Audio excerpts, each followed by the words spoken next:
Bonjour et bienvenue, j'espère que vous allez bien et merci d'être là aujourd'hui. Je m'appelle Florie Vine, artiste pluriel et slow. Et pendant que vous me regardez peindre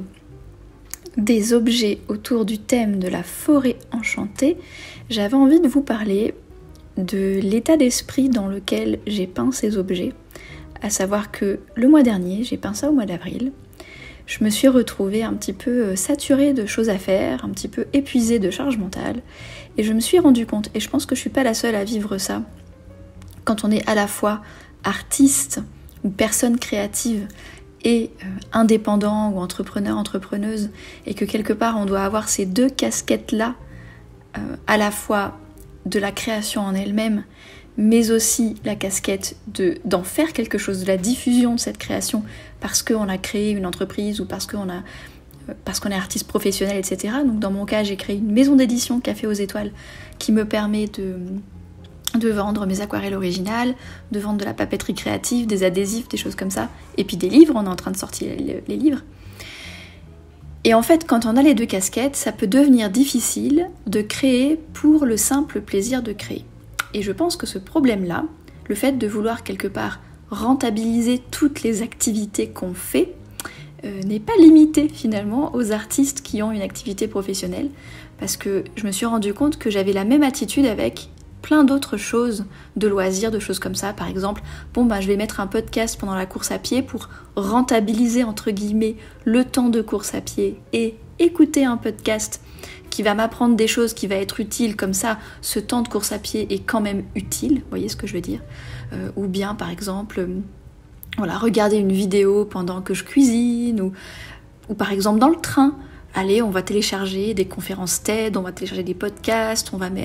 prendre des bouquins de non-fiction pour, entre guillemets, rentabiliser le trajet en train ou le trajet en avion, pour ne pas perdre ce temps, vous voyez. Je me suis rendu compte qu'il y avait toute une attitude que je suis peut-être pas la seule à avoir, parce que je pense que c'est profondément lié au côté très productiviste de la société moderne, qu'on essaye d'optimiser chaque minute de notre temps, de rentabiliser chaque minute de notre temps. Et en tant qu'artiste, je me suis rendu compte que petit à petit, j'ai commencé à traiter mes moments créatifs pour ça. Comme ça, c'est-à-dire qu'à l'origine, si je peins, si j'écris, si je fais des poèmes, si je fais des photographies, des choses comme ça, à l'origine c'est par plaisir, c'est parce que c'est quelque chose qui m'appelle, qui me fait du bien, qui me fait vibrer, qui m'enthousiasme. C'est une manière de m'exprimer, d'exprimer mon expérience humaine, d'exprimer mes émotions, mes valeurs, mon âme, etc. Et à l'origine, le fait de diffuser cet art, c'était pour partager ces choses-là, parce qu'en tant que personne qui lit des livres, qui utilise de la papeterie, etc., je suis contente que les artistes auprès de qui j'achète les œuvres, je suis contente qu'ils et elles aient pris la peine de les diffuser pour que je puisse les trouver. Du coup, mon objectif initial, c'était aussi ça, vous voyez ce que je veux dire. Ce qui fait que c'était à l'origine créer pour le plaisir de créer, puis ensuite diffuser la création, et non pas créer pour faire des ventes, ou pour diffuser, ou pour rentabiliser. Et du coup, lorsque j'ai créé cette collection Forêt Enchantée, j'ai ouvert mon sketchbook et je me suis dit, je vais peindre ce qui me plaît, je vais écouter ce qui m'inspire. Et je me suis inspirée, il y a un petit côté Totoro, si vous connaissez Ghibli, c'est-à-dire que je me suis inspirée d'une forêt plutôt printemps-été, mais une forêt un peu magique, dans laquelle il y aurait des lucioles, des champignons, des minéraux, des choses comme ça. Ça m'a donné envie, et même si c'était pas forcément dans mon plan initial de toutes les choses qui sont rentables, de toutes les choses qui sont à produire, à diffuser, j'ai pris le temps de peindre ce qui me faisait envie de peindre à ce moment-là, et sans réfléchir à comment je vais le diffuser. En d'autres termes, j'ai choisi de diviser bien séparément dans l'agenda, mais aussi dans ma tête, les phases de création où je profite du moment, où je crée, où je me repose, où je suis ouverte à mon environnement, et de séparer ça des phases de « Ok, maintenant que cette création elle existe, est-ce que j'en fais quelque chose ? Est-ce que je la partage ? Est-ce que je la diffuse ? Ou est-ce que c'est quelque chose que j'ai peint uniquement pour mon bon plaisir et que je choisis de garder pour moi ? » Dans le cas de Forêt Enchantée, j'avais, comme vous pouvez le constater, j'avais mis une caméra au-dessus de mon nez pour le filmer pendant que je peignais, parce que je me suis dit, tiens, ça peut être sympa de diffuser ça par la suite, mais c'était, on verra ce que je fais de cette vidéo, soit je la diffuse, soit je la diffuse pas. Donc ça enlève la pression sur l'acte en fait. Simplement, je mets le téléphone au-dessus de moi, puis après j'y pense plus, et on verra ce que j'en fais. Et au final, dans un deuxième temps, un mois après, au mois de mai,